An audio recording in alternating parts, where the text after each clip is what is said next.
Hello மக்களே, welcome to Deepa Venkat tax.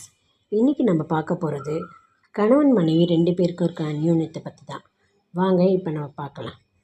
அது ஒரு சைக்காலஜி கிளாஸு. அங்கே டீச்சர் கேட்குறாங்க, இன்றைக்கி நம்ம ஒரு கேம் விளையாட போகிறோம் அப்படின்னு சொல்லிட்டு ஒரு பொண்ணை கூப்பிட்டு இந்த போர்டில் உங்களுக்கு முக்கியமாக இருக்குதுன்னு தோன்ற 30 பேரை எழுதுங்கன்னு சொல்கிறார். அந்த பெண்ணும் எழுதினாங்க. பெயர்களை கவனித்த அந்த டீச்சர், இதில் உங்களுக்கு முக்கியம் இல்லைன்னு சொல்கிற 5 பேரை அழிச்சிடுங்கன்னு சொன்னார். அந்த பெண் கூட பணிபுரியும் 5 பேரோட பேரை அழிச்சுட்றாங்க.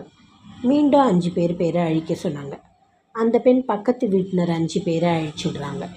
இப்படியே அழித்து கடைசியில் 4 பேர்கள் மட்டுமே அந்த போர்டில் மிச்சம் இருந்தன. அது அவங்க பேரண்ட்ஸோட பேர், அவங்க கணவரோட பேர் மற்றும் அவங்க மகனோட பேர். இப்போ மீண்டும் 2 பேரை அழிக்க சொன்னார்.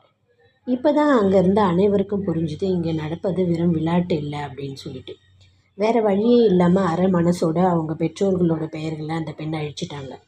மீண்டும் ஒரு பெயரை அழிக்க சொன்னார் ஆசிரியர். அந்த பெண் அழுது கொண்டே நடுங்கும் கரங்களுடன் மிகுந்த வேதனையுடன் அவரது மகனின் பெயரை அழித்துவிட்டு கதறிவிட்டார்.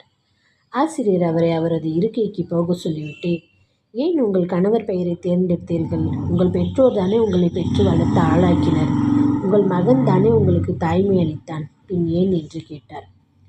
முழு அரங்கமும் ஆவலுடன் அவள் அளிக்கப் போகும் பதிலுக்காக காத்திருந்தது. அதற்கு அந்த பெண், இருக்கலாம், என் பெற்றோர் எனக்கு முன்னமே இறந்துவிட வாய்ப்புள்ளது. என் மகன் படிப்பிற்காகவும் அவனது வாழ்க்கைக்காகவும் என்னை பிரிந்துவிட நேரலாம்.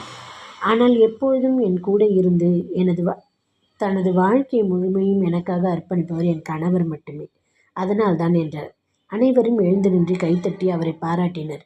இதுதானே உண்மை. உங்கள் வாழ்க்கை துணையை எப்போதும் அன்புடனும் மரியாதையுடன் நடத்த தவறாதீர்கள். அதன் பொருட்டே இறைவன் உங்களை இணைத்திருக்கிறான் என்பதை உணருங்கள்.